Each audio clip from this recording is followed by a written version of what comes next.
You're listening to the WrestleHavoc Podcast on YouTube, where we discuss everything in and outside of the squared circle. We talk all that goes on in the realm of WWE and AEW every week. And now, here's your host, the one that will give you a reality check on pro wrestling, Flamin' Ricky DeReyes. This is the WrestleHavoc Podcast.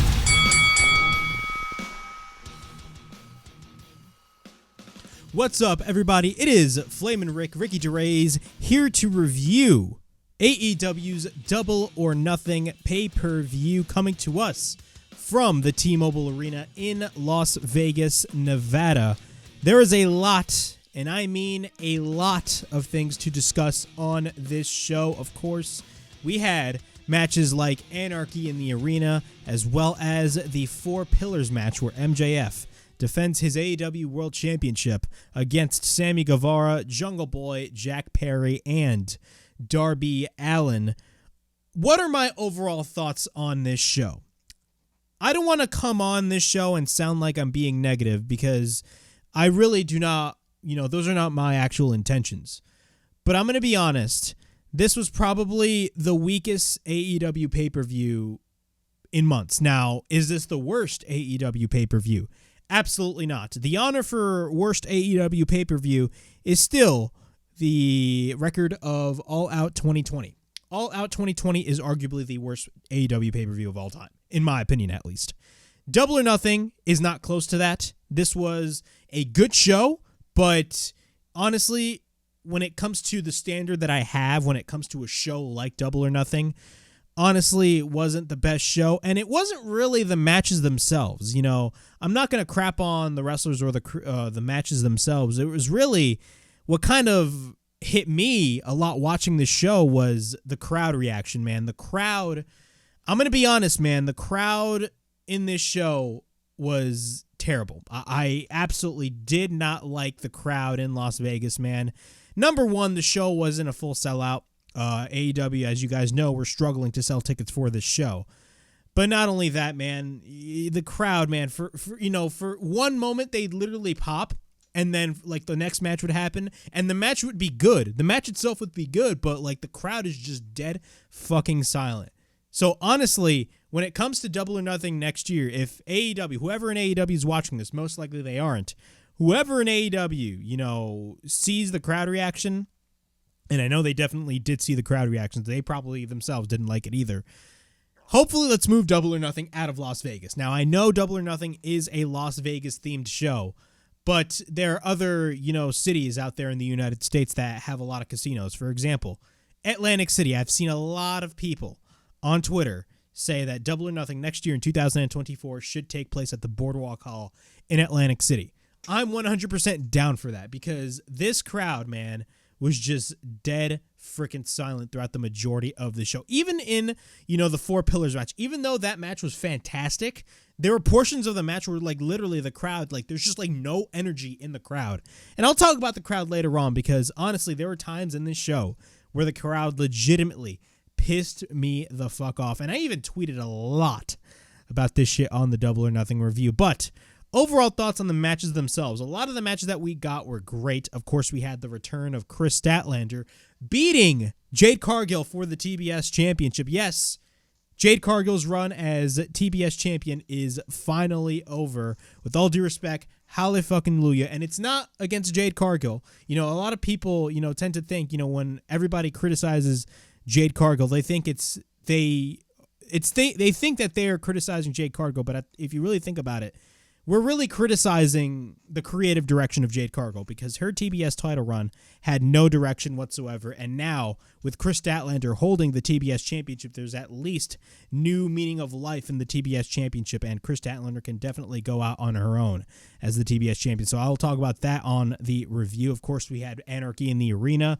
We had the Four Pillars match, the Blackjack Battle Royale, Christian versus Wardlow in the ladder match for the TNT Championship, which was an okay match. I know a lot of people actually liked that match, but I'm actually going to go on record and say this was an okay match, because there were some moments in the match where I was kind of like, I don't know about that.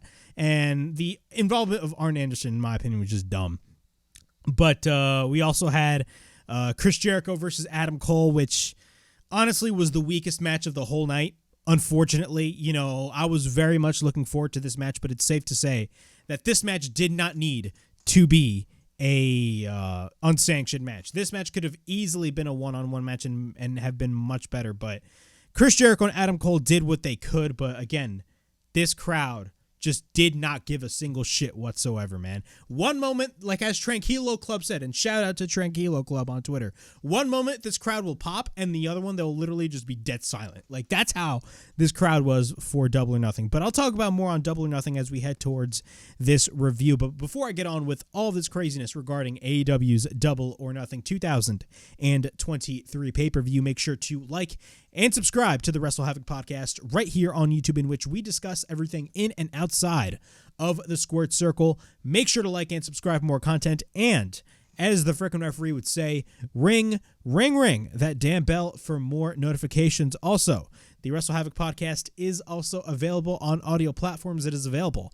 on Apple Podcasts, Spotify, Anchor, and Google Podcasts. So if you guys want to listen to the WrestleHavoc Podcast in audio format, it is available on all of those platforms. Also, if you guys haven't checked out the Night of Champions review, the Night of Champions review is up on the channel. Of course, I talk about Jimmy Uso snapping on Roman Reigns and doing what Jey Uso should have done a while ago. He turns on Roman Reigns and hits 2 super kicks on Roman Reigns, breaking the bloodline further apart and costing Roman Reigns and Solo Sikoa the tag team championships. Very, very, very big developments going on when it comes to Night of Champions, man. Overall, I thought Night of Champions was a great show. And honestly, I'm gonna go out on record and say this, and I don't give a shit who says this. Even though Double or Nothing was a good show, even though I think it's a good show, but I think it was one of AEW's weaker pay-per-views, Night of Champions was actually a much better show in my opinion. I genuinely believe that. And honestly, WWE, especially being a Saudi Arabia show, the crowd in Saudi Arabia, the reaction for Sami Zayn was fucking insane. They were completely energetic for a guy like Sami Zayn, of course. It was Sami Zayn's first appearance in Saudi Arabia. The crowd in Saudi Arabia was more energetic than the crowd in T-Mobile Arena at Double or Nothing in Las Vegas. Let's be honest with ourselves. But the Night of Champions review is up on the channel. And also, I had uploaded a bunch of clips from the Night of Champions review. So if you guys want to check out those clips, the link as well will be in the description below.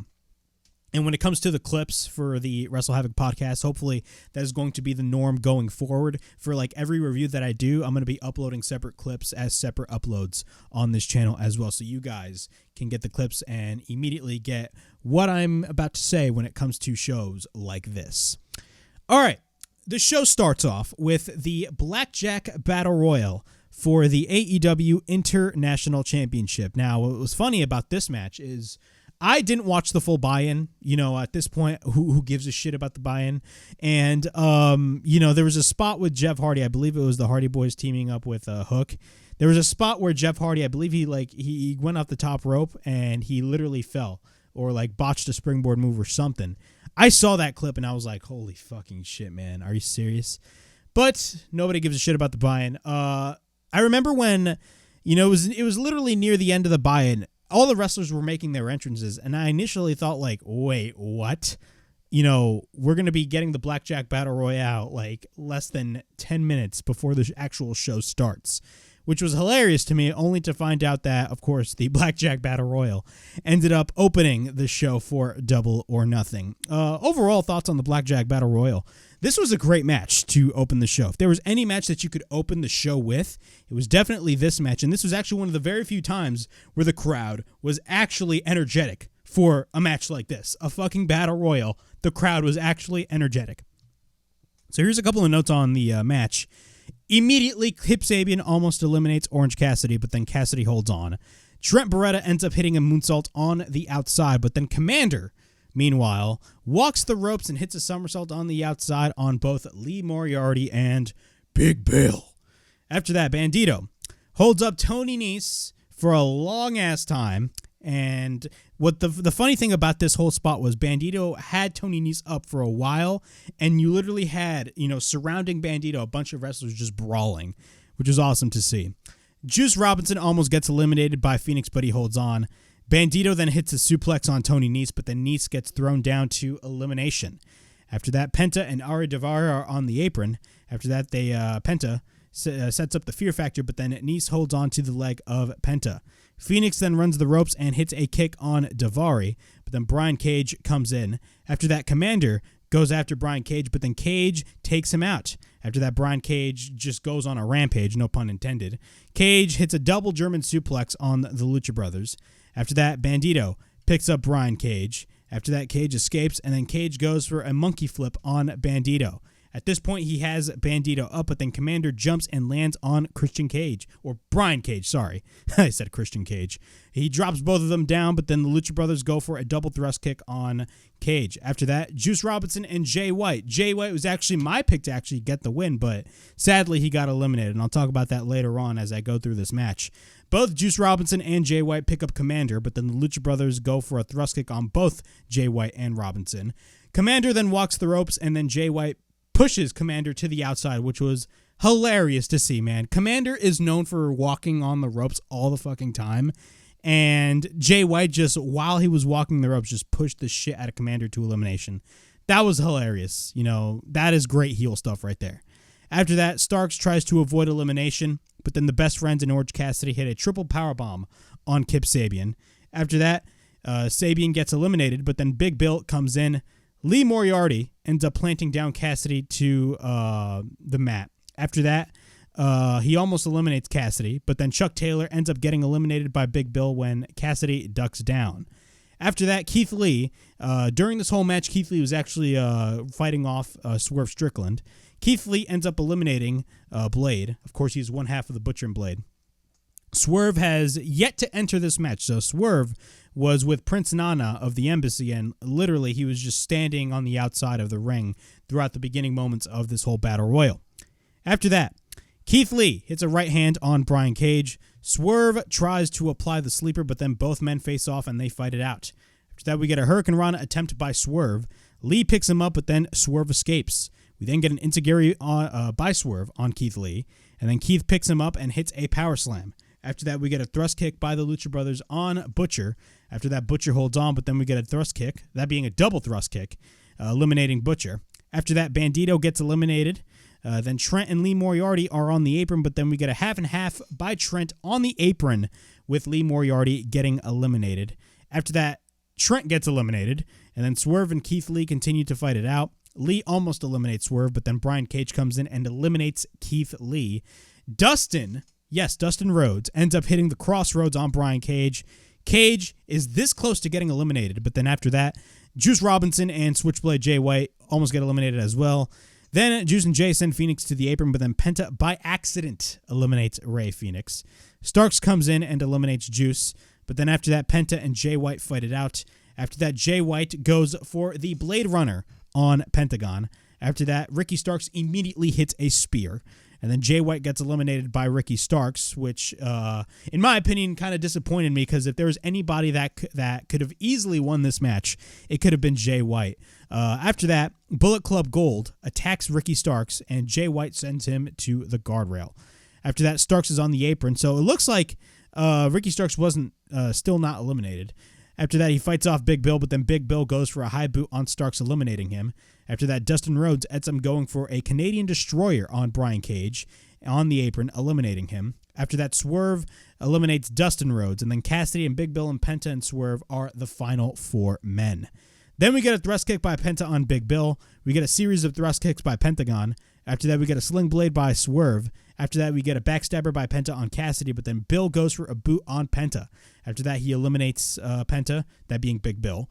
Big Bill then hits the Boss Man Slam on Orange Cassidy. Then we get it looks like Swerve and Big Bill were going to work together, but then, there's like a little bit of kind of like mini arguing between both of them. After that, Bill picks up Cassidy. Swerve then pushes Bill and gets eliminated. At this point, Swerve almost gets eliminated, but then he comes back and he tries to eliminate Cassidy. So at this point, Cassidy and Swerve are the last two. And honestly, if there was any wrestler that could have been the last two, of course, Cassidy was going to be the last two, but the fact that Swerve was the final man along with Cassidy in this match is great stuff, man. It goes to show you how much they believe in Swerve Strickland. So Swerve almost gets eliminated. He comes back. He actually tries to eliminate Cassidy immediately, but then Cassidy ends up coming back. After that, Orange Cassidy goes for a thrust kick. Swerve goes for a series of kicks. After that, we get a tornado DDT countered by Swerve Strickland. After that, Cassidy ends up going for the Stunt Dog Millionaire, but then Swerve hits the dropkick onto the back of the head of Cassidy. After that, Prince Nana sweeps the leg of Orange, and then we get a kick by Swerve, but then we get the Swerve Stomp by Swerve on Orange Cassidy. After that, Swerve puts Orange's hands in his own pockets. After that, he picks up Cassidy, but then Cassidy holds on using his feet onto the ropes. He then hits the Tornado DDT, and then he goes for the second DDT. We then get the Orange Punch by Orange on Swerve. After that, Swerve holds on, but then Swerve then comes in on the apron. Both men are on the apron, but then Prince Nana once again grabs the boot of Orange Cassidy. We get a knee by Swerve, but then Swerve is on the second rope. After that, he misses the stomp when Orange has the boot up, and then Cassidy kicks him and wins the match and retains, beating 20 other men in the Blackjack Battle Royale, and he retains the AEW International Championship. Overall thoughts on this match. This was a great opener for Double or Nothing. Even though, I said at the top of this review, the crowd was, lackluster, and it really was. This is one of the very few times where the crowd is actually popping, especially the last few moments of the match in which Swerve and Orange Cassidy were the final two men in the match. Now, where do we go with Orange Cassidy, man? Orange Cassidy beat 20 other guys. Now, Orange Cassidy has had that title since October of last year.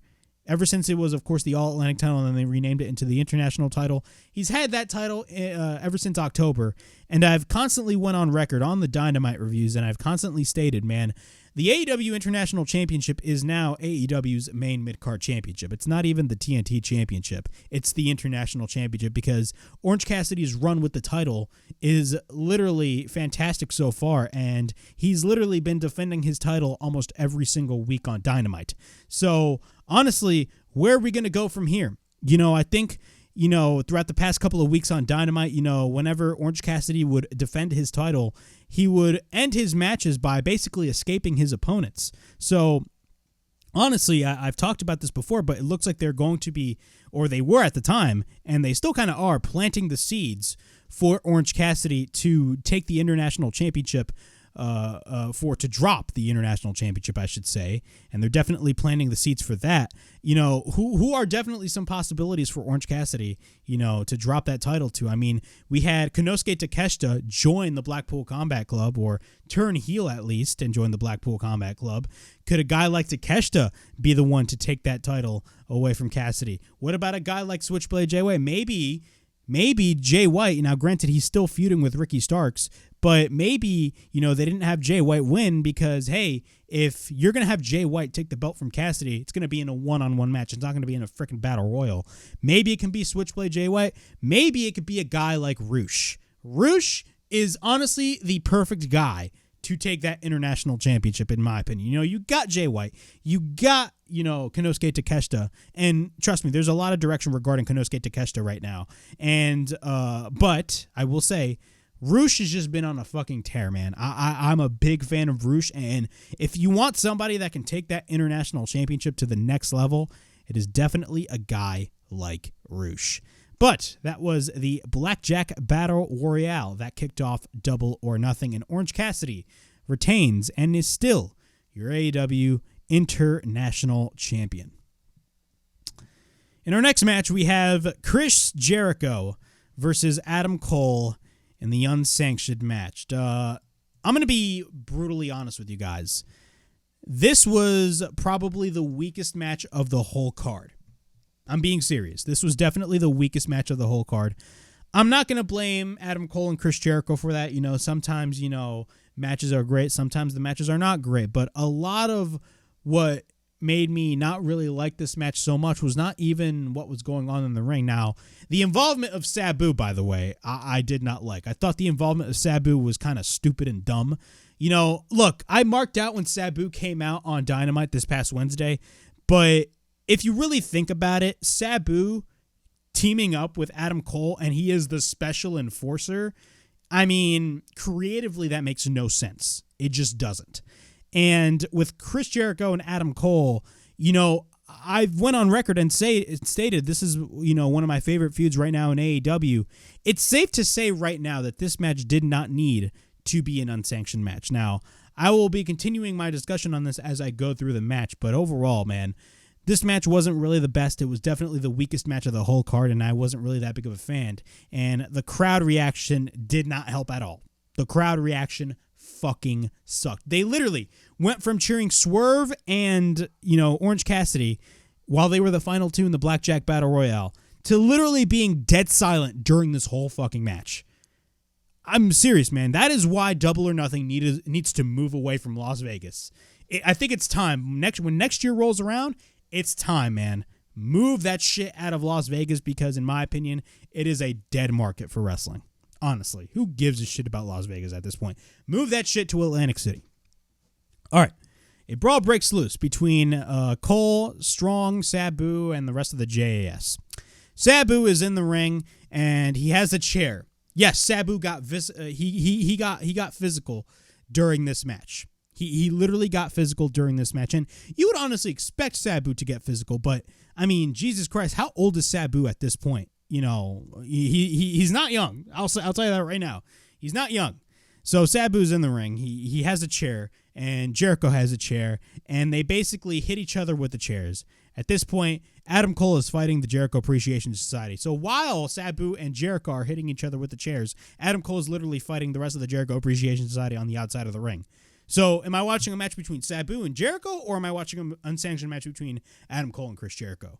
I'm confused. So after that, Sabu drops one member of the JAS. It was one of the members of 2.0. I completely forgot. But he drops one member of the JAS through a table. Yes, he broke a table. Sabu. And once they're back in the ring, Adam Cole and Chris Jericho fight it out. Jericho gets taken to the outside. Cole then drives the arm of Jericho onto the steel steps. Cole then drives the knees of Jericho onto the ring post, but then once we're back in the ring, Jericho is up on the apron. Cole then tries to hit the Panama Sunrise on Jericho, but then Jericho counters and hits a suplex on Cole on the outside. At this point, both men are on the outside, but then he has Cole up, that being Chris Jericho. Cole tries to fight back, but then Jericho launches Cole face first onto the apron. After that, Jericho sends Cole to the steel steps. Jericho ends up going for a chop on Cole. After that, Jericho is in control over Adam Cole. Cole then sends Jericho into the corner, but then Jericho runs headfirst onto the chair that he himself placed in the corner turnbuckles, that being on the top and the middle turnbuckle. After that, Jericho regains control, but then Jericho ends up going for the line saw, but then Adam Cole ends up hitting a super kick. After that, Cole goes to the top. He tries to hit the Panama Sunrise, but then Jericho applies the Walls of Jericho. Cole makes it to the ropes, but of course it is unsanctioned, so the rope breaks don't count in this match. Cole goes to the top, but then he tries to hit the Panama Sunrise. Then after that, actually no, that was before. I messed up my notes right there. Cole then goes to the apron, and then Cole grabs the fire extinguisher. Cole is about to fade, and Jericho drags Cole back, but then Cole blows the fire extinguisher on Chris Jericho. After that, he hits Jericho with the fire extinguisher. Then Adam Cole goes for the cover, and we get a near fall. Jericho ends up going for a couple of chops, and then Cole tries to hit the boom, but then Jericho counters and hits the code breaker. After that, we get a cover by Jericho and a near fall. Jericho then blows the fire extinguisher on Adam Cole, and he drops it onto the midsection of Adam Cole. So he basically just picks it up and just drops it onto the midsection. After that, Jericho grabs the kendo stick, but what happens is Britt Baker, Adam Cole's girlfriend, comes in with the kendo stick, and she manages to hit Jericho repeatedly with the kendo stick. But Saraya of the Outcasts come in, and they hit her. She hits her repeatedly with the kendo stick, that being Britt Baker on Saraya, and she chases Saraya to the back. The first of 2 times that has happened. First, of course, it was on this match, and then it was in the Women's World Championship match as Toni Storm ended up beating Jamie Hayter. Cole at this point is behind Jericho. Then he manages to choke Jericho with the kendo stick. After that, Cole hits the backstabber with the kendo stick across the throat of Jericho. After that, we get a cover by Cole and a near fall. At this point, Cole is on the top, but then Jericho throws a chair at Cole on his face and falls through the table. After that, Jericho is on the outside, but then he takes the chain with handcuffs. Yes, Jericho takes out a chain with handcuffs, and what happens is Cole ends up hitting a DDT onto the chain onto the back of Jericho in the ring. We get a cover and a near fall. After that, Cole applies the handcuff on Jericho. He manages to pull Jericho and ends up hitting a super kick. After that, he hits the Panama Sunrise, and then we get a cover by Cole, and we get a kick out. Jericho then counters the boom attempt with the roll-up. We get a near fall. Jericho then whips the chain, whips Cole with the chain repeatedly. He tries to hit the Judas effect, but misses. Instead, he chokes Cole. Cole flips around. He hits a super kick on Jericho twice. Cole then hits the boom, and then Cole ends up hitting the boom once again.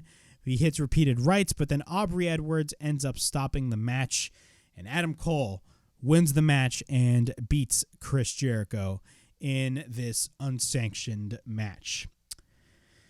Okay, so again, I'm going to be honest, man. This match was, to be quite honest with you, the weakest match of the whole card. It really was. And again, it's no fault of Jericho and Adam Cole. I feel like they really tried. They really wanted to make this match work, but it's just with the crowd, man. The crowd just didn't do any better, man. It's just the crowd. Right after the Battle Royal, the crowd just fucking died down. But, you know, another thing I'm going to say about this is, like, there was, you know, after watching this match, I'm just having this thought of there was no way that this match could have been a unsanctioned match. You know, this match did not need to be an unsanctioned match at all. It really did not need to be. If they only had a one-on-one match, a normal one-on-one match, the match would have been great. But, you know, they had to bring in guys like Sabu, the JAS, all those freaking guys. You know, Sabu being involved kind of makes no sense. You know, I like Sabu, and I marked out when he came out. But if you think about it from a creative standpoint, it made no sense. And with Sabu getting physical, you know, he got physical in the beginning stages of the match, and he is labeled as the special enforcer, and he literally doesn't do anything for the rest of the match. So, honestly, at this point, really, what was the point of this whole match? You know, this match was definitely the weakest match of the whole card, and the crowd was just dead. A lot of the things that Jericho and Adam Cole were doing just didn't work, and it really didn't catch my attention, in my opinion. So, honestly, those are my thoughts on that, and to be quite honest with you, it wasn't the best. It just wasn't. Here's a match that, you know, I wasn't really looking forward to, but surprisingly, actually ended up being good than the unsanctioned match. Of course, I'm talking about FTR versus Jeff Jarrett and Jay Lethal for the AEW World Tag Team Championships. Of course, Mark Briscoe is the special guest referee. Overall thoughts on this match. You guys know me, man. You know, the whole thing with FTR and Jeff Jarrett and Jay Lethal is really dumb. I do not like this feud whatsoever, and I honestly believe that out of all feuds that you could put FTR in, because keep in mind, FTR are your current AEW World Tag Team Champions, and they are in a feud with Jeff Jarrett and Jay Lethal. I like Jeff Jarrett and Jay Lethal. I'm one of the very few guys that actually likes Jeff Jarrett, but that is not the feud to put a tag team like FTR. FTR is, in my opinion, literally the best tag team in the world, and that is the best you got for FTR? I don't know, man. That's just not good, in my opinion. All right. So, of course, Mark Briscoe is the special guest referee. And I will say, this match wasn't bad at all. You know, there were moments in this match, again, where the crowd was dead, but the crowd actually popped for a lot of the stuff. And, you know, there was one spot in which Karen Jarrett, you know, ended up, you know, hitting a guitar on Aubrey Edwards, which was the funniest shit ever. But I'll talk about that as I go through this match. But nonetheless, you know, even though the feud was not my cup of tea, the match itself was actually pretty good. So the match starts. Jax Harwood and Jay Lethal start the match. We get a roll-up by Lethal, and we get a near fall, but then we get a slam by Dax. We get a bunch of arm drags by Dax Harwood. We get a chop by Lethal, but then Dax Harwood goes for a chop of his own. Both exchange chops, but then we get a back elbow by Jay Lethal. At this point, Cash Wheeler is the legal man, but then we get a double team by the heels on Cash. After that, Dax goes for the double crossbody, but then Lethal and Jarrett go for the double atomic drop. After that, FTR goes for the double leg takedown. After that, they try to go for the double sharpshooter, but then the heels escape onto the outside. After that, Dax Harwood makes the tag, and then Cash tags in, so Cash is a legal man. Then we get a bunch of kicks by Jay Lethal and Cash Wheeler. After that, Mark Briscoe by accident knocks Jeff Jarrett. After that, we get a chop by Cash Wheeler. We then get an uppercut by Cash. But then we get a double back body drop on Lethal by FTR. After that, they take out Jeff, but then Jay Lethal gets taken to the outside, and Cash tags in. FTR slide out, but then they both make Jeff and Jay collide on one another. After that, Cash is taken to the outside, but then Jeff Jarrett takes out a chair. Mark Briscoe ends up catching them, and then Jeff sends Cash to the barricade repeatedly.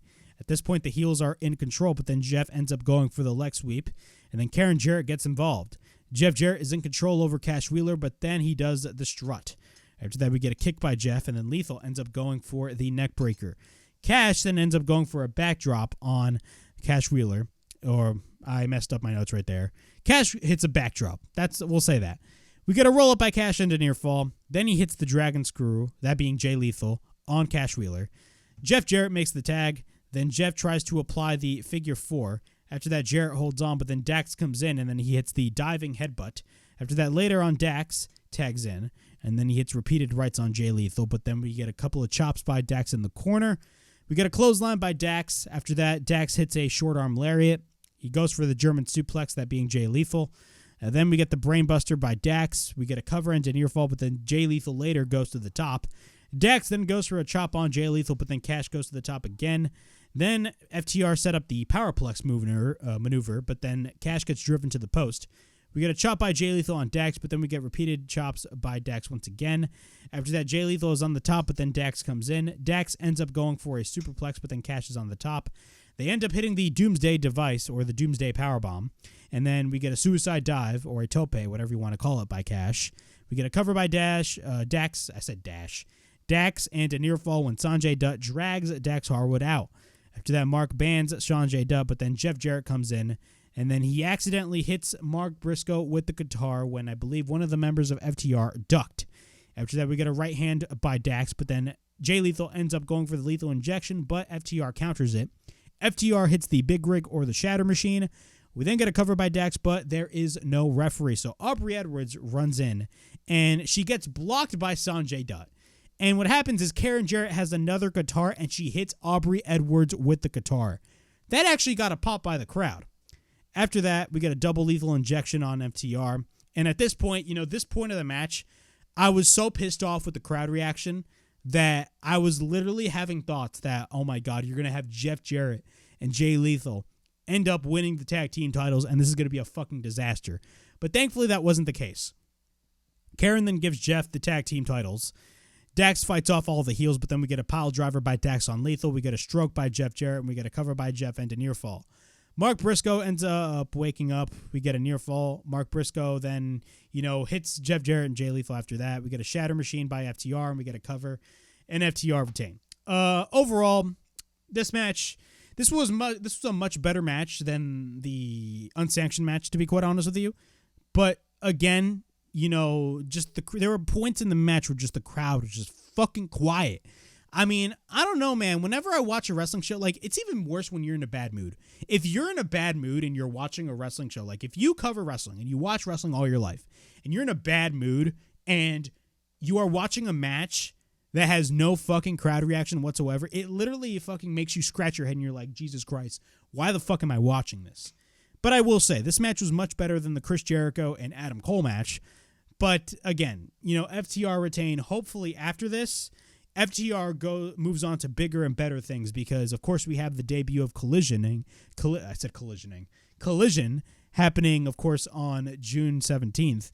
That is, I believe, in 2 or 3 weeks. And, of course, CM Punk most likely is going to be coming back to AEW, and hopefully we can get the official reunion of CMFTR. I remember looking at a tweet earlier today talking about CMFTR, and it was right after CM Punk won the World Championship, and CM Punk was just hugging FTR. They were celebrating. It was great stuff. And I replied to that tweet, or I quote tweeted it, and stated, imagine what could have been, man. Imagine what could have been with CMFTR if CM Punk had not gotten hurt. Just imagine. We would have been on the ride of our lives if CM Punk never got injured last year. But whatever happened, and CM Punk is definitely on his way back. But when it comes to FTR, they are the current AEW Tag Team Champions, and they're going to remain the AEW Tag Team Champions. We just need to have some much better challengers for FTR instead of having them feud with guys like Jeff Jarrett and Jay Lethal. Hopefully, when CM Punk comes back and when Collision starts, there's a little bit more of a direction when it comes to FTR. Ricky Starks is in a backstage interview. Of course, he talks about, the Battle Royal and all the shit that went down with Jay White and Juice Robinson. But then Bullet Club Gold attacks Ricky Starks, and then FTR come back for the save. After that, Chris Jericho is pissed off in the back. He says Adam Cole is insane. He's a barbarian. And then Saraya says, what kind of a woman hits a man with a stick? Or that was what Jericho said, I believe. And they will demand Tony Khan to give them a tag team match on Dynamite. And then Jericho throws a fireball on a random security guard, I believe it was. And Jericho, right after he threw the fireball, and Jericho hasn't been saying this for a while, but after he threw that fireball, he was like, I'm a wizard, bitch. That was funny as hell, man. It's been a while that Jericho called himself the Wizard. After that, we got Wardlow versus Christian Cage in the ladder match for the TNT Championship. Overall thoughts on this match, man. Honestly, I thought the match was okay. Was it amazing? Absolutely not. I've seen way better ladder matches, especially in AEW. Was this the best match? No. There were points in the match where I kind of scratched my head, like the involvement of Arn Anderson. I just didn't really like, I don't know what the hell Arn Anderson had in his fucking mouth, but he must have bladed profusely. Like, Jesus Christ. We don't need to have Arn Anderson at his age blade. Okay. We just don't, we don't need that. But, the involvement of Arn Anderson, I didn't really like, I just didn't really enjoy it. Some of the spots, were great, like the senton by Wardlow off the ladder through the table on the outside. That was a great spot as well. There was one stupid spot in the match where I even called it out. Like, it was just really dumb. Wardlow is on the top rope and he literally just jumps on the ladder and falls off. Like, that is just a dumbass spot right there. But I'll talk about that later on. But nonetheless, Wardlow ends up getting the win, and he retains the TNT Championship. Honestly, if it was the other way around and Christian Cage ended up winning the match, I wouldn't be against that, because I think Christian Cage, a lot of the work that Christian Cage has been doing throughout these past couple of months, or these past couple of weeks especially, on Dynamite ever since he came back, he's really good on the microphone. Not only that, he's such a good ass heel. So honestly, I wouldn't have been mad if Christian Cage won the TNT title, but Wardlow retained anyway. So let's go through the match. We get a bunch of right hands by Christian Cage, but then Wardlow fights back. Cage then gets picked up by Wardlow, but then Cage escapes. Cage later tries to apply the kill switch, but then Wardlow tries to grab a ladder. Cage then comes in, but then Wardlow fights back and sends him back in the ring. Wardlow then brings the ladder into the ring, but then Cage hits a dropkick on Wardlow. After that, Cage goes over the top rope, but then Cage lands on the ladder. After that, Wardlow brings out a table. Wardlow sets up the table onto the outside, and then he has two tables set up on the outside. Of course, they're going to be used later on. After that, Wardlow sends Cage headfirst repeatedly on the steel steps. Wardlow then takes Cage onto the top of the tables. Wardlow then goes to the top, but then Christian Cage escapes. Cage then regains control, and then he hits Wardlow with the ladder. Cage then hits Wardlow once again with the ladder, but then he sets up the ladder in between the barricade and the apron, so it's literally like elevated. After that, Wardlow places Cage onto the ladder, and he tries to powerbomb Christian, but then Cage escapes. Wardlow then gets dropped onto the lower section of Wardlow onto the ladder, but then Christian Cage climbs the ladder in the ring. After that, if there was one thing that I laughed my ass off when it comes to the crowd, was the turtleneck chants. Yes, during this match, there were a bunch of turtleneck chants because, of course, Christian, being the douchebag that he is, in the fucking summer, is wearing a goddamn turtleneck. Wardlow sends Cage into the corner. Wardlow then takes Cage, but then Cage escapes. He then sends Wardlow onto the ladder into the corner, but then Cage catapults Wardlow onto the ladder. Cage then climbs the ladder. Wardlow then drops Cage, and then he hits a clothesline. Wardlow sets up the ladder, but then Wardlow climbs the ladder. After that, Cage grabs the boot. Wardlow tries to powerbomb Christian, but then Christian lands on the ladder, but then Wardlow catches Christian and slams him down. Wardlow ends up spinning Christian around and drops him to the outside. After that, Wardlow ends up climbing the ladder, but then Luchasaurus comes in. He brings Christian back into the ring. Christian then climbs the ladder, and then Christian hits an inverted DDT onto the mat on Wardlow, or a reverse DDT, whatever you want to call it. Christian Cage runs into a kick, but then Wardlow hits an Alabama slam on Cage onto the ladder in the corner. After that, Wardlow goes to the top, and then he misses a senton and lands on the ladder. After that, Cage hits Wardlow with the ladder, taking him to the outside. At this point, Arn Anderson gets involved, and you guys know, as I stated at the top of talking about this match, I did not like the involvement of Arn Anderson. Cage climbs the ladder. Wardlow goes to the top, so he goes to the top rope, and literally, with the size of Wardlow, this motherfucker jumps onto the ladder and both men fall. I don't give a shit what anybody says. That was a dumbass spot. Absolutely stupidity right there. Why, that literally made Wardlow look stupid. Why the fuck, knowing your size, you're going to literally jump off the top onto the ladder, knowing the ladder's literally unstable. That was just a dumbass spot in my opinion. It was really stupid. That's what actually pissed me off. Who does that? Who literally does that? I get Wardlow is all about high risk and he can do a senton with the size that he is.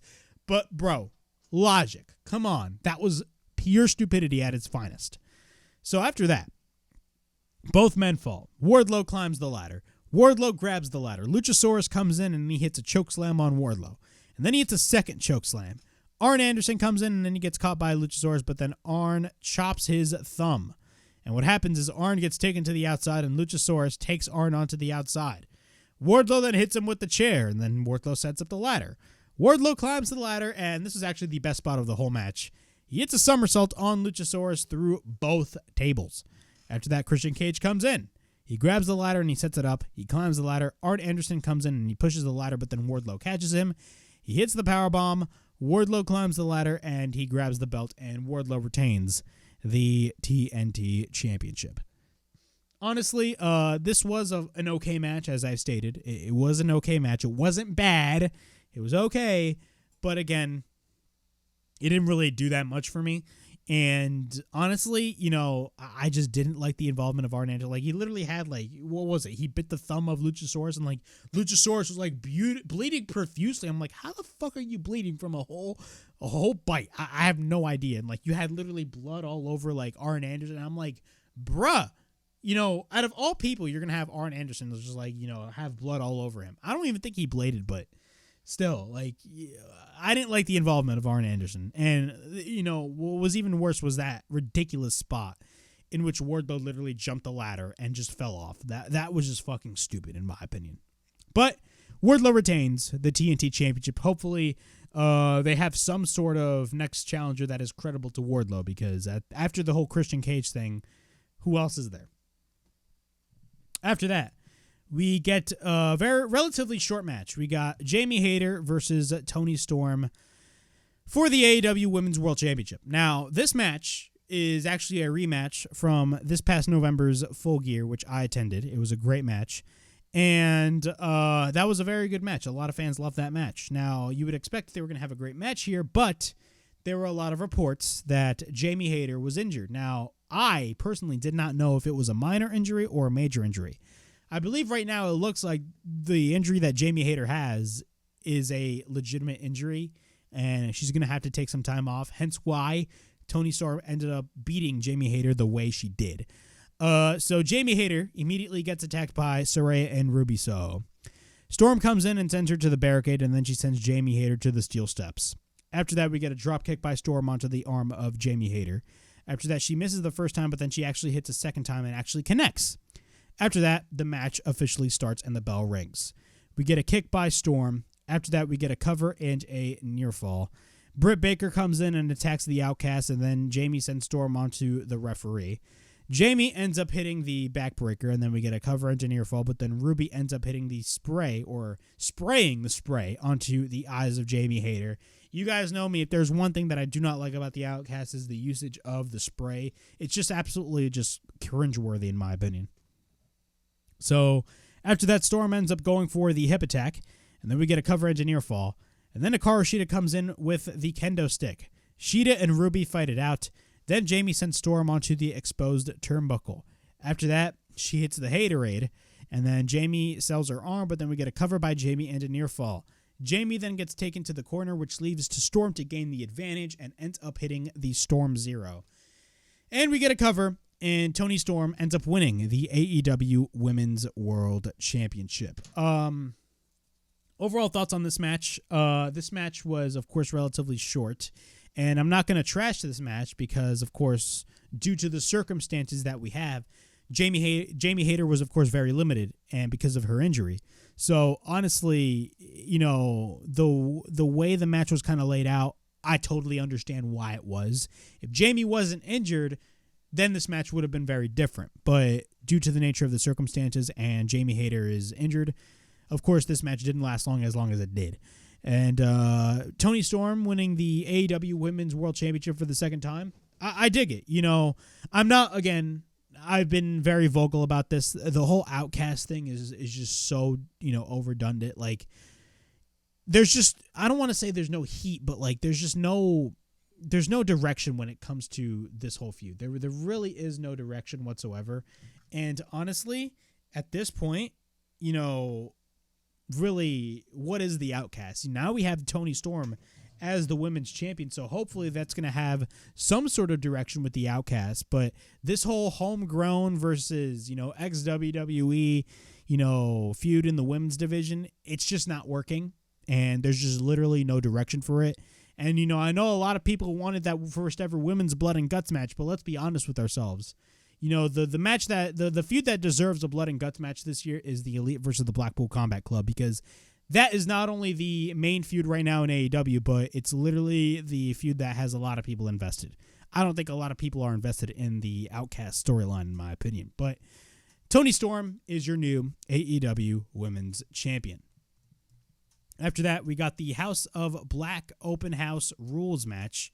Overall, this wasn't a bad match whatsoever. You guys know me. I dig the idea of the Open House Rules match. I think it's very creative, and it gives something for the House of Black to do, and it gives some sort of direction. You guys know me. I love direction and logic in wrestling, and the House of Black is definitely getting that direction with this House Rules concept. Of course, they defended their trios titles, and it was an open challenge. This match ended up being the House of Black versus the Acclaimed and Billy Gunn. Caster does his rap, and he says Buddy is being cucked, by Dominic, which is hilarious. And Rhea Ripley actually tweeted, "Hey Dom, we're over in two separate companies," which is hilarious. But the match starts. Malachi Black and Bones start. Both lock up once again. We get a shoulder tackle by Malachi Black. Malachi Black shows off and rolls on the back of Bowens, which leads to Malachi Black to sit down. After that, Bowens sit down. After that, we get a kick to the chest of Bowens, but then Buddy Matthews tags in. He hits the double stomp onto the elbow of Bowens, and then Buddy Matthews applies the armbar. We get a roll up by Bowens, and then we get a right hand by Bowens. We then get a kick by Bowens on Buddy Matthews. Then he hits the leg across the back of the neck of Buddy. Caster tags in. We get a left arm lariat later on by Brody. I'm not going to really skim through the whole match spot by spot. The Acclaimed end up hitting the Scissor Me Timbers during the match as well. They attack the Acclaimed on the outside, but then Brody King goes for a crossbody on the barricade later on. Bowens is on the rope, but it doesn't count. We get a neck breaker onto the knee of Bowens on Malachi Black. Then we get a knee bar by Malachi applied. After that, Buddy Matthews tags in. He hits the Meteora, and then he attacks Billy Gunn. Malachi Black tags in. Malachi Black applies a submission targeting the kneecap of Anthony Bowens. Bowens ends up going to the top rope, but he doesn't go to the top rope. He crawls to the ropes, of course, when he has that submission applied. But of course, it doesn't count due to the rules of the House Rules match. After that, we get a bunch of back elbows by Anthony Bowens. We get a super kick by Bowens. After that, Malachi goes for a stomp onto the leg of Bowens. Buddy Matthews tags in. He's on the apron. We get a drop kick by Bowens and drops Buddy face first onto the apron. After that, Brody ends up going for a senton. We got a rolling elbow by Bowens, but then he tries to tag in, but then Brody sends him into the corner. Brody ends up going for a cannonball into the corner, but then we get a cover into near fall when Caster makes the save. Caster then gets sent to the outside, but then Malachi sends Caster to the steel steps. The House of Black try to look for the Dante's Inferno, but then Bowens goes to the ropes. He takes Malachi to the outside, but then Malachi gets sent to the outside. Bowens then doesn't tag Billy when Brody sends him to the outside. Buddy Matthews ends up going for the Insiguri. He drops down and lands a thrust kick on Bowens. Bowens tags in. Then Billy Gunn is later on the legal man, and he's on fire. He drops down Malachi. We get a chop on Billy Gunn by Brody King. Billy then hits the Famouser. After that, Brody is on the apron, but then Billy ends up hitting the Famouser as well. But then Billy Gunn turns around and hits he lands into the Black Mask by Malachi Black. And we get a cover, and the House of Black retain the AEW Trios titles. Nothing really much to say about this match, but it was just a typical open house match that could easily happen on a Dynamite. Nothing really special. I don't know why there was any reason for this match to be added, to be quite honest with you, but it was, so it is what it is. After that, we get Jade Cargill versus Taya Valkyrie for the TBS Championship. Now, I am a big Taya Valkyrie fan, and unfortunately, she did lose this title, but I went on record and talked about how Jade's title reign has been absolutely directionless. And I stand by that statement. There's no direction whatsoever when it comes to Jade Cargill and her current run with the TBS title. And I talked about, how a lot of people wanted Chris Statlander, but I don't think Chris Statlander is really being booked on that level when she comes back. But lo and behold, we actually had Chris Statlander coming back on this show, and I rest my case. I was wrong, and she ended up having, a big pop from the crowd. One of the very few pops during this whole match. But let's go through the match itself. Taya immediately tries to go for the Road to Valhalla. After that, Jade escapes. We get a shoulder tackle by Taya Valkyrie, but then Taya goes for the sliding lariat. Jade is on the outside, but then Taya goes to the outside and hits a crossbody, but not on Jade, on Mark Sterling instead. Jade hits a pump kick, and then she takes Taya back into the ring. Then we get a back elbow by Jade. Then we get a kick to the back of Jade, but then Taya goes for the sliding German suplex. After that, Layla Gray grabs the boot of Taya Valkyrie. And then we get a thrust kick by Jade, taking Taya to the outside. After that, Jade hits a suplex onto the floor of Taya. Then Jade goes for the spine buster, and then we get a cover and a near fall. Jade, after that, goes for a double sledge onto the back of Taya onto the outside. Then she picks up Taya, but then she drops Taya onto the barricade. After that, once we're back in the ring, Taya hits the clothesline, and then we get a cover by Taya and a near fall. We then get a clothesline by Jade, but then we get a second clothesline by Jade, and then we get a third clothesline by Jade. And after that, Jade catches Taya. She applies a sleeper. Taya ends up hitting the blue thunder bomb after that. We get a cover and a near fall. Jade goes for the springboard, but then Taya counters and hits the double knees. After that, both exchange shots. Taya drops down Jade, and then she applies the submission. Then Taya Valkyrie applies hits the curve stomp on Jade. We get a cover by Taya and a near fall.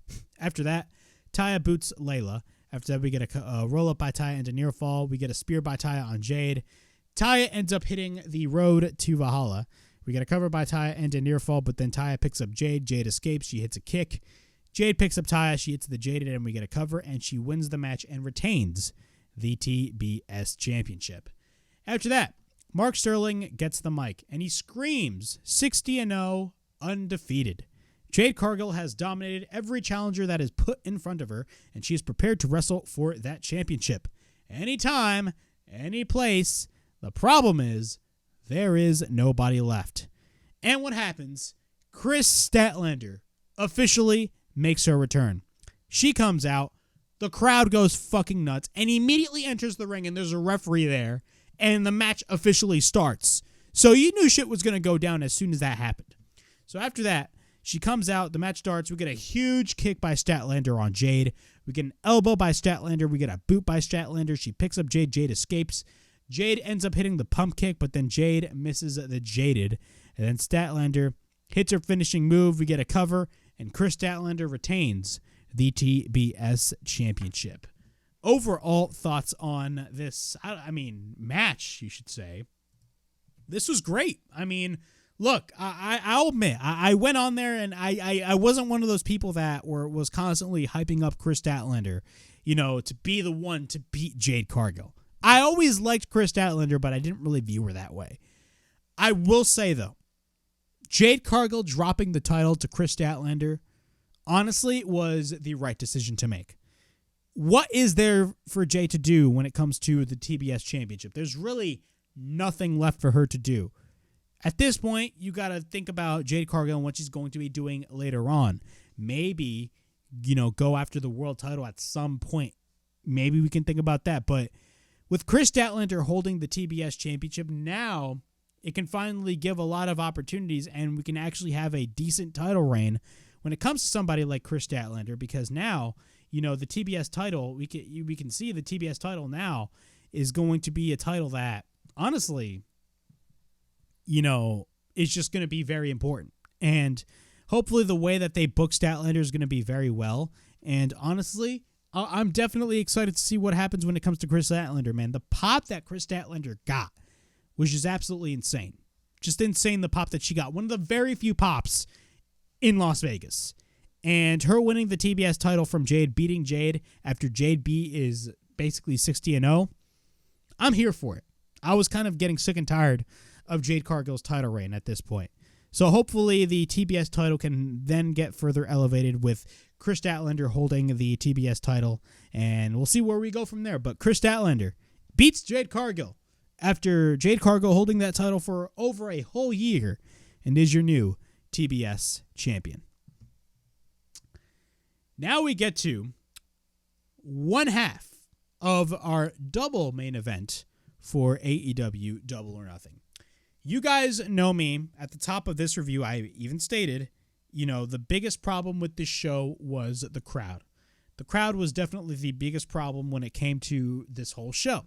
And this match definitely, had moments in which the crowd was kind of off, but the majority of the match, I felt like the crowd was kind of there and knew what they were watching. And, of course, I'm talking about the four-way match with the four pillars of All Elite Wrestling. Before I get on with this match, and, of course, later on, Anarchy in the Arena, make sure to like and subscribe to the WrestleHavoc Podcast right here on YouTube, in which we discuss everything in and outside of the squared circle. Make sure to like and subscribe for more content, and as the freaking referee would say, ring, ring, ring that damn bell for more notifications. Also, the WrestleHavoc Podcast is also available on audio platforms. It is available on Apple Podcasts, Spotify, Anchor, and Google Podcasts. So if you guys want to listen to the WrestleHavoc Podcast in audio format, it is available on all of those platforms. Also, if you guys haven't checked it out already, and the link will be in the description below, the WWE Night of Champions review is up on the channel, in which I talk about Jimmy Uso snapping and turning on Roman Reigns, breaking the bloodline further apart and causing Roman Reigns and Solo Sikoa a chance at the Tag Team Championships.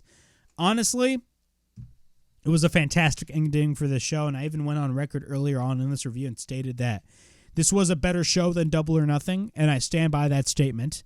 And honestly, if you guys haven't checked out my Night of Champions review, it's doing very well in views. So honestly, I definitely recommend you guys to check it out, and the link will be in the description below. All right, let's get on with the Four Pillars main event. Of course, we have MJF, Darby Allin, Jungle Boy Jack Perry, and Sammy Guevara. You had a lot of people literally just kind of shit all over the idea of this match. And honestly, I do not know why. These are the same people that always stated that AEW always, brings in ex-WWE guys. But then when AEW tends to focus on their homegrown talent and their future of the company, they tend to complain and immediately call MJF, oh yeah, he's not a draw. Fuck out of here. Like, literally, these people are absolutely inept. They have absolutely no idea what they're talking about. This match only elevated Sammy Guevara, Darby Allin, Jungle Boy, and MJF even further down the line. I also see a lot of people making the comparison of fans complaining about the World Heavyweight Championship opening the show at Night of Champions and this match not being the main event of Double or Nothing. That was the exact comparisons that I've heard. Literally, the IWC makes the stupidest and most illogical comparisons I have ever heard in my life. Like, not only, look, number one, the idea of the World Heavyweight Championship opening the show, even after everything that happened at Night of Champions, which was, honestly, if you think about it in WWE's perspective, was kind of their intention. But if you really think about it, if you're debuting a new championship and you immediately just have that title, you know, brand new title that's going to be the title of the Raw brand, open the show, I don't think that sets a great example. And it immediately shows that that title is a secondary world championship. I don't know why you're comparing the World Heavyweight Championship to the AEW World Championship. I'm not even saying that the World Heavyweight Championship concept sucks. I'm just saying you're just going to, you know, be secondary when you compare it to Roman Reigns. And honestly, if you really think about this whole match, the four pillars, this is not the top story in AEW. The top story in AEW is the Elite versus the Blackpool Combat Club. So, and considering how good Anarchy in the arena was, it would have been very tough for this match to follow up. So honestly, you know, the fact that this match is not the main event made total sense. All right. We had very good entrances by Darby Allin, Sammy Guevara, and MJF. Jungle Boy had a generic entrance, unfortunately. Darby Allin had a great entrance. Sammy Guevara announced that he was going to be a father with Ty Conti, so congratulations to Sammy Guevara. And MJF, of course, came out literally with a king-sized chair with his devil mask. Great stuff. So the match starts. This was great from the get-go. Just immediately great from the start. As soon as the match starts, MJF retreats to the outside. Jack Perry goes to the outside, so is Sammy, but then MJF is back in the ring. At this point, the pillars surround MJF, and then the rest of the pillars gang up on MJF in the corner. Jesus Christ. Literally, my throat is starting to just get fucked up because I've been talking for well over an hour at this point. We get an overhand chop by Jack Perry. After that, he gets a chop by Sammy. And after that, Darby goes for repeated stomps on MJF. So does Sammy. Jack Perry and Darby Allin ends up picking Sammy, but then Sammy ends up escaping. Sammy Guevara hits a dropkick on Darby Allin, and then he hits a dropkick on Jungle Boy. At that point, we get a triple dropkick by all three men, and then MJF is on the apron, making the applause, because MJF literally is everything that the IWC fucking despises. And he's like, wow, great spot fest. You gotta love MJF. We got a double arm drag by Jack Perry, but then Jungle Boy runs into a clothesline by MJF. At this point, MJF runs the ropes, and it looks like he's gonna do a spot over the top rope and go to the outside. But what happens? He does not dive, and instead, MJF does the strut. You gotta love this man, right? Darby Allin comes in. He hits a dropkick on MJF, but then Darby goes for the elbow suicida. After that, Jungle Boy goes to the top rope onto the outside. After that, we goes to the top by Jack. After that, we get a somersault by Jungle Boy. Sammy goes to the top. He ends up hitting a shooting star press. After that, Sammy takes Jack Perry back into the ring. He places Jack upside down into the corner. And then he takes Darby up to the top, but then Sammy goes to the second rope. Jungle Boy then ends up hitting a German suplex on both men on MJF. We then get a boot by Jungle Boy, but then we get a back elbow. After that, Jungle Boy hits the comebacker lariat. After that, we get a Poison Rana by Jungle Boy. And then we get a cover and a near fall. Jungle Boy then runs into a boot. We then get a back elbow by Darby on both MJF and Jungle Boy. And then we get a stunner by Darby Allin. After that, we get a side headlock takeover. Yes, a side headlock takeover by Darby. Very integral part, of course, in the history of Darby Allin and MJF. But not only that, the side headlock takeover plays a part in the finish of the match. After that, we get a cover and a near fall. Sammy takes Darby into the corner, but then Sammy goes for the shooting star press, landing on his feet. We then get a thrust kick by Jack Perry. After that, Darby Allin goes to the ropes and lands into a cutter by Sammy. After that, Sammy goes for a Spanish fly on MJF in the ring. He takes out Jack Perry over the top rope onto the outside. Sammy is on the top, and he ends up hitting the frog splash on MJF. After that, we get a cover engineer fall, but then Sammy is in the corner. He takes MJF to the top, but then MJF bites the hand of Sammy Guevara. MJF then drops the elbow on Darby Allin, and then we get a running knee by Jack. After that, we get a backbreaker on Sammy, and then he sends Sammy to Jack into the corner. After that, we get a side headlock takeover by MJF. After that, we get a near fall, we get a roll-up by MJF, and then MJF spits in the face of Darby and calls Darby a worthless piece of shit. After that, Sammy comes in, MJF blocks a super kick, and then we get a super kick by Jack Perry. Spot after spot after spot by both men, man. It was just absolutely crazy. And actually, during the match, and actually, I'm going to continue on. This is actually pretty good stuff. Darby then hits the Scorpion Death Drop on MJF. We get a code breaker by Sammy on Darby. And this spot was fantastic.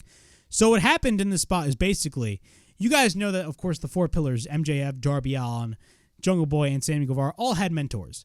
And they all hit the finishers or maneuvers, signature maneuvers of their respective mentors. So Darby hits Sting's Scorpion Death Drop. Sammy hits Chris Jericho's code breaker on MJF. Then after that, Jack Perry goes for the kill switch, which is Christian Cage's move. And MJF goes for the crossroads, which is Cody Rhodes' move. After that was pretty badass. We get a cover into near fall. After that, Sammy gets the microphone. He's, he says that Sammy, he could still lay down. He has a baby on the way. Just lay down and do the right thing. Think about the baby. Sammy gets the microphone. Sammy says he will lay down and he will take the money. So Sammy lays down. We then get an immediate inside cradle pin by Sammy, but we get a kick out. So Sammy tricked him. After that, we get the GTH countered by MJF. MJF applies a submission, but then Sammy counters, and then he applies the walls of Jericho. MJF makes it to the ropes, but we get no rope breaks because it's a four-way match. Darby takes down Jungle Boy. He then applies the Scorpion Deathlock on Jack Perry. Jungle Boy ends up holding on to MJF, and then we get a takedown by Darby. We get a figure four on Sammy by Darby, but then Jungle Boy applies the armbar on Darby. MJF then gets the ankle lock, applied it on him, and literally everybody, all four men in this match literally had a submission applied on one another. So all four men were literally connected towards one another, and they literally had separate submissions combined together, which is fucking insane. We get Fight Forever chants by the crowd. Later on, Darby runs into a back elbow by MJF. MJF picks up Darby, but then directly counters into the Code Red. A first of many Canadian Destroyers in this match. Sammy goes for the springboard and hits a Canadian Destroyer on Darby Allin. Jungle Boy hits a Canadian Destroyer on Sammy. Jack Perry hits a Canadian Destroyer on MJF. What the fuck is going on? We get a cover and a near fall. Jack Perry goes for the Tiger Driver on Sammy, but then we get a near fall. Jack Perry then gets sent to the barricade, but then Darby takes MJF onto the barricade. We get a double clothesline to the crowd by Darby on both MJF and Jack Perry. After that, we get a bunch of holy shit chants. All four men crawl back in the ring. Everybody fights it out, and everybody hits a right hand on one another. Everybody is basically taking turns at this point. MJF lands into a triple drop kick. Sammy goes to the top, and then he hits the cutter. After that, we get the Code Red by Darby on MJF, but then we get an elbow by Jack on MJF. MJF then gets taken to the outside, but then Jack goes for the roll-up, and then we get a near fall. We then get a bunch of roll-up reversals by everybody, but then we get a sweep by Darby on Sammy. After that, we get a near fall, but then we get a crucifix by Jack. After that, Darby goes for the roll-up, and then we get a bunch of super kicks by Sammy after that. Sammy then goes for the implant DDT on Jack Perry, but then Sammy ends up hitting the Code Red. After that, Darby goes to the top, but then MJF moves onto the ropes, but then MJF goes to the top. MJF, at this point, goes for the Awesome Bomb. I swear to God, this man hit the Mike Awesome Bomb on Darby off the top. After that, we get a cover by MJF and a near fall. We get a senton by Sammy, but then we get a cover by Sammy and a near fall, but then Jungle Boy goes for the cover. After that, Jungle Boy goes for the cover on Darby, and we get a near fall. Jungle Boy ends up going for a chop on Sammy onto the top, but then both men exchange chops. Sammy goes for the cutter, but then Jack rolls away.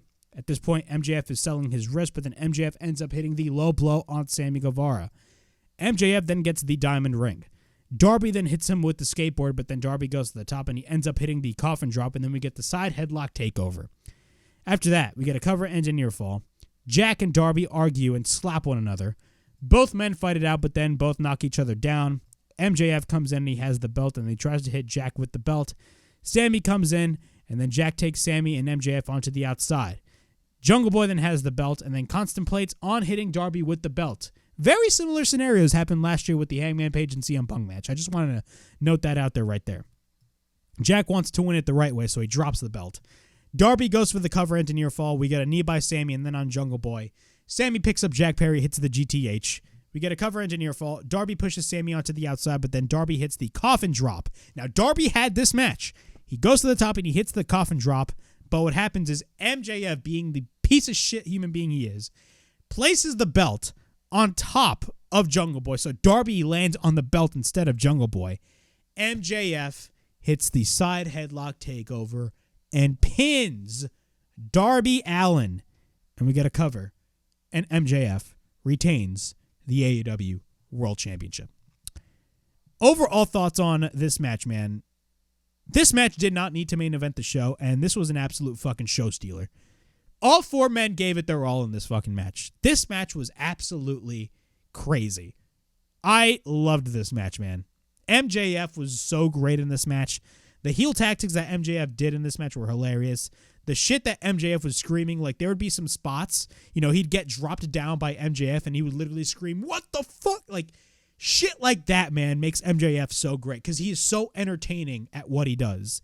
And the thing about it is people still doubt, even after the Iron Man match that MJF had at Revolution a couple of months ago, people still doubt. Literally, you still have people on the internet doubt the ability of MJF, which is crazy to me because MJF did so well in this match. MJF is literally the total fucking package. Sammy Guevara looked great. Darby Allin looked great. Jungle Boy looked great. Some of the moments in this match are very memorable. Will go down as memorable moments in my opinion. You had that one moment where literally all four men hit their respective mentors, finishing move or signature move, which is great to see. There was one spot in which literally they all hit Canadian destroyers on one another. Literally, this match was fantastic. Absolutely great stuff, man. Now, where do we go on from here? Now, there's a lot of potential feuds that MJF could enter after, retaining, of course, his AEW World title. MJF is not going to be losing that title whatsoever. He is not going to be losing that title anytime soon. Of course, we got Forbidden Door. He doesn't even need to face a New Japan guy at Forbidden Door, but I'm very curious to see who is he going to be facing at Forbidden Door, because for a fact, MJF is going to be at the Forbidden Door show. And we got to really look forward. Now, what's interesting is in my predictions, I did state that they're possibly in the finish of the match going to set up a scenario in which Darby Allin basically had the match won, but MJF basically steals the victory from him. They went full-fledged with that 10 times more. Basically, you had Darby go for the coffin drop, but then MJF literally has the belt on Jungle Boy and goes for the headlock takeover and pins Darby Allin. That right there is the setting stone to set up a one-on-one program with Darby Allin, because it's going to be happening. I would talk to a lot of people and say, nah, it's not going to happen. Bro, it's guaranteed it's going to happen. For a fact we are going to be getting a one-on-one rematch with MJF and Darby Allin. That finish definitely proved it to you.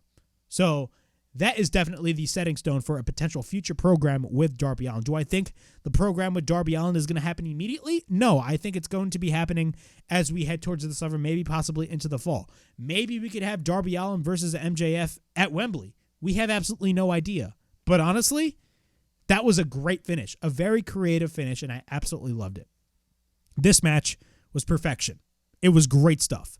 This match literally saved the show. It really did. All right, in our main event, we got Anarchy in the arena with the Elite fighting against the Blackpool Combat Club.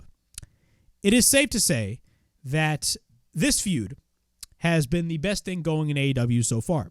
And AEW's product, let's be honest, AEW is just not hot anymore. If you compare to where AEW is now to where AEW was, 2 years ago, it's like night and day. Now, when it comes to business, it's relatively the same, but I'm talking about creative. When it comes to creative, AEW was literally at their peak 2 years ago in 2021. Literally at their peak. That is not to say AEW is now as bad. It's not bad. It's still relatively good, but let's be honest. They could be much better. But this feud has been fantastic so far. They literally turned a match that literally had Hangman Page, concussed for a couple of months and have him come back in 3 straight matches with Jon Moxley. Of course, it capped off with the Texas Death Match that happened at Revolution, which was amazing.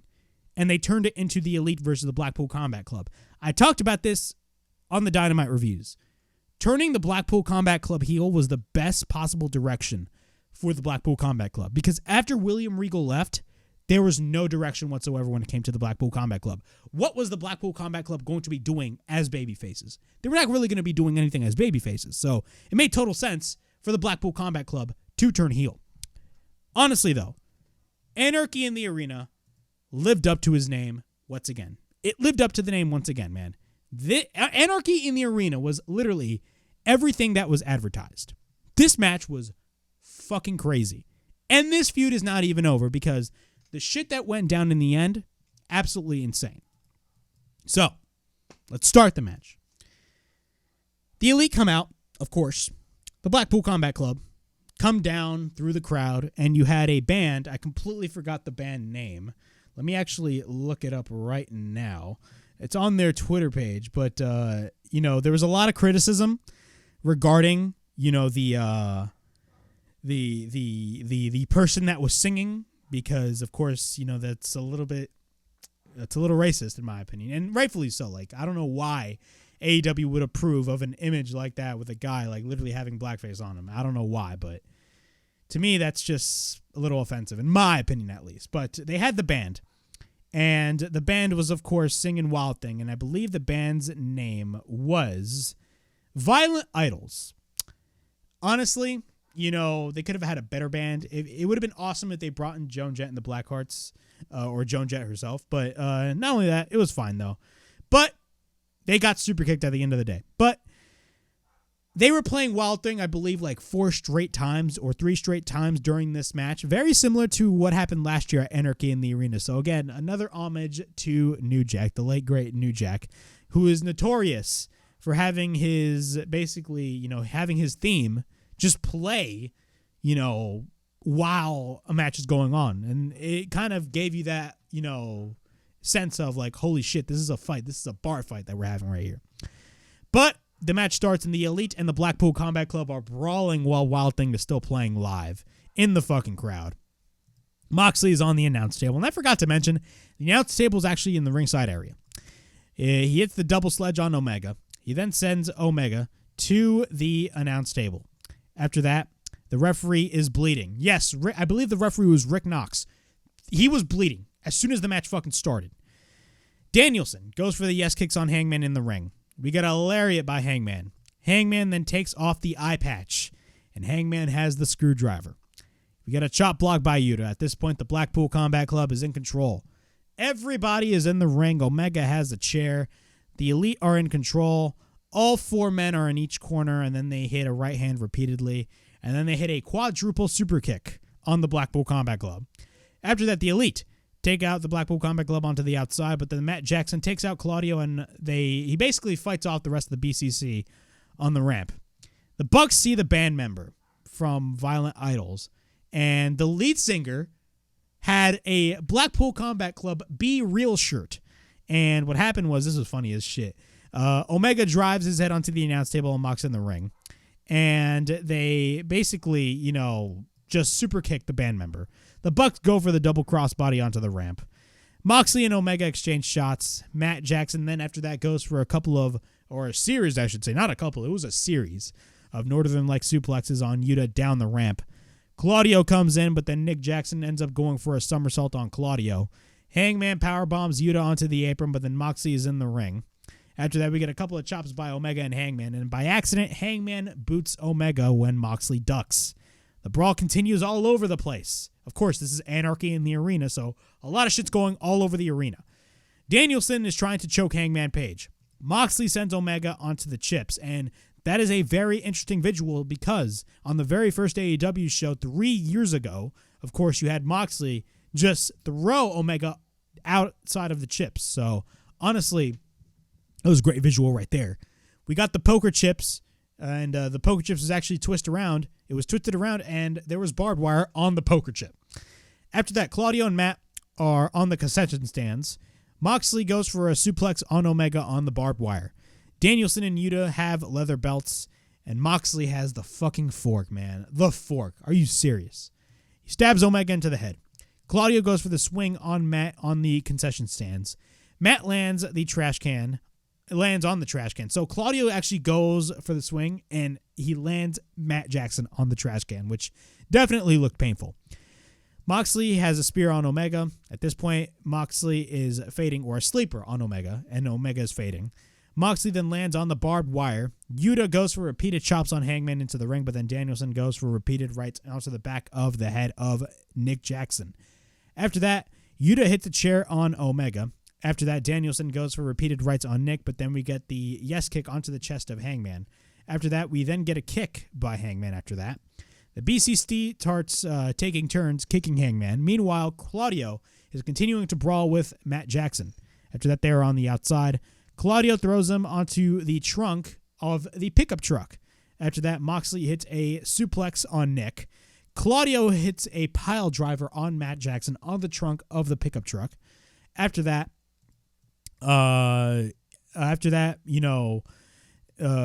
Hangman reverses and hits the dead eye on Mox. He then takes out Hangman. Yuta takes out Hangman. Claudio comes in and Omega has the trash can lid. We get a pump up uppercut by Claudio on Omega. Literally, Omega had the trash can lid like Captain America. We get a spinning kick by Nick. We get a lariat by Mox. We get a pile driver by Mox on Nick. We get a cover and a near fall. Moxley applies a single leg crab on Nick, but then Omega comes in and hits a boot.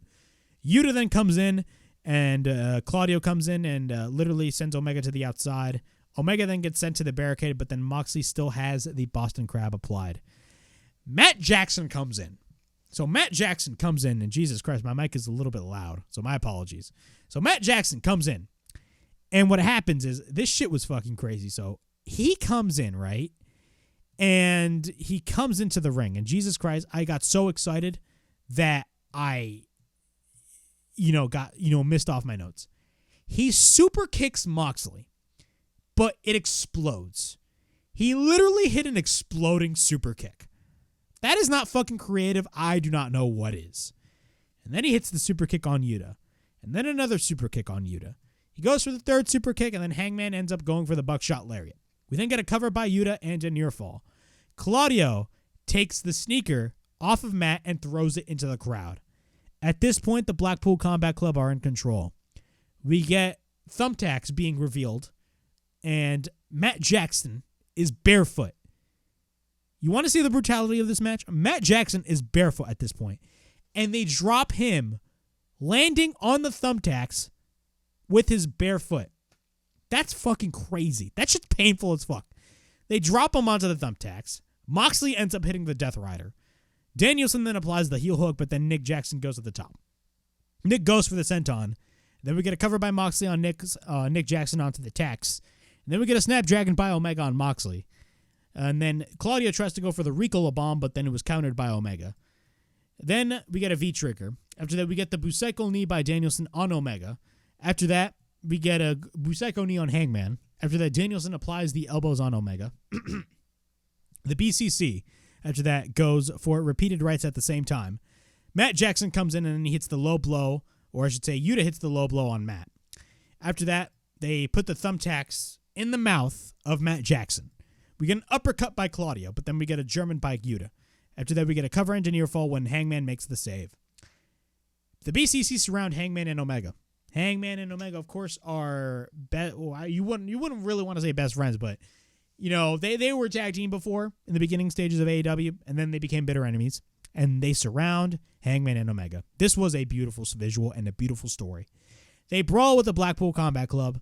Claudio gets taken to the outside. Danielson comes in, and then he hits a couple of kicks on Hangman and Omega. We get the Deadeye by Hangman, and then we get the One Winged Angel by Omega. After that, Omega and Yuta make the save. Omega and Hangman fight off Yuta. We get a chop by Omega. Omega picks up Yuta, and he goes for the You Can't Escape moonsault, and then Hangman goes for the running shooting star press. After that, Hangman goes for the moonsault off the top, the Orihara moonsault. Omega and Hangman then go for their double finisher. Of course, it was the V-trigger and the buckshot lariat. After that, the buckshot was missed, and then Wheeler Yuta stabs Hangman with the screwdriver. Omega ends up hitting the V-trigger, and then Omega picks up Yuta.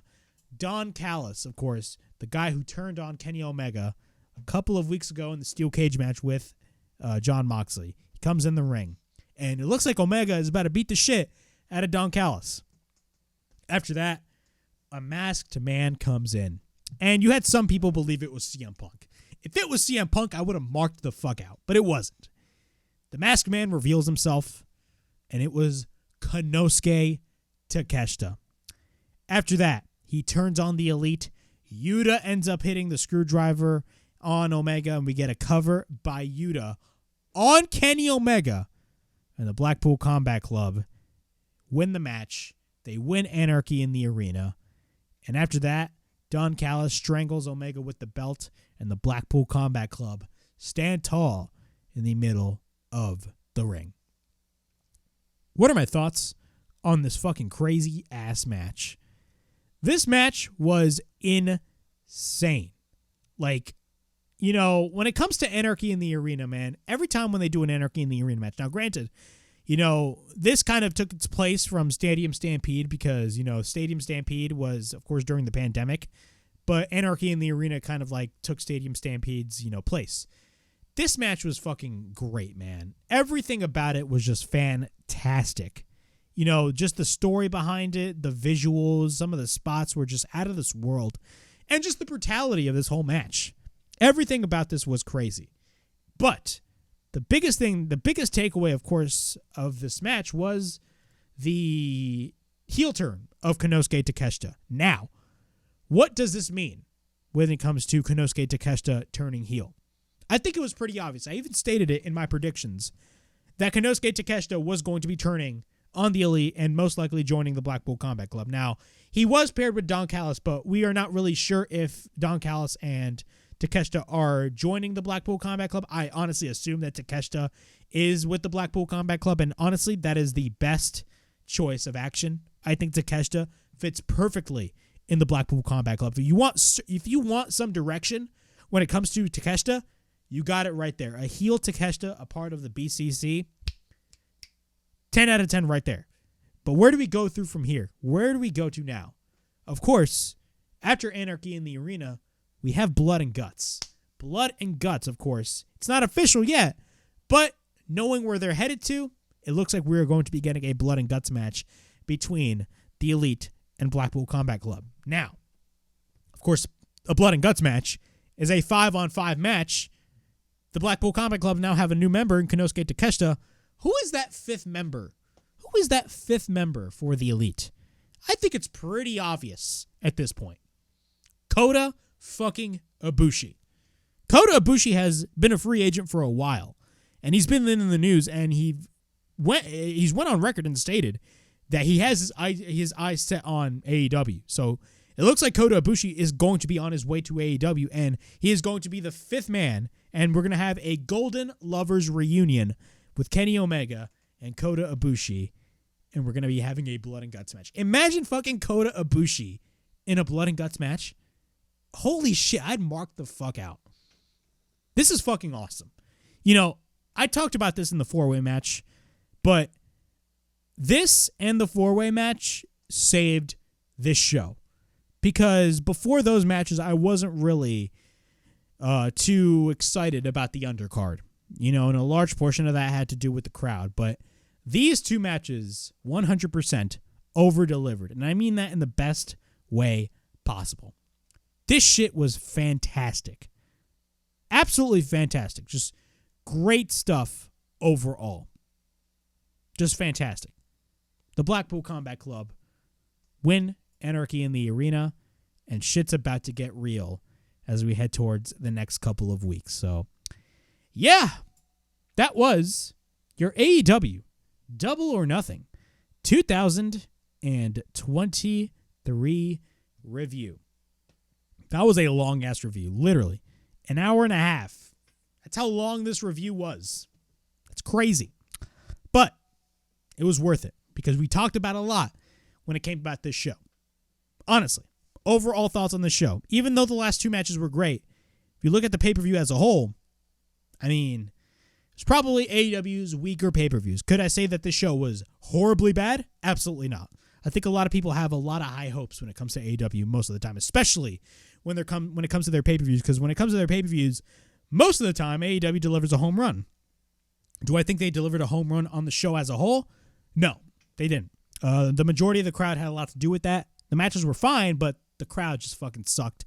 TK, move Double or Nothing to Atlantic City next year, please.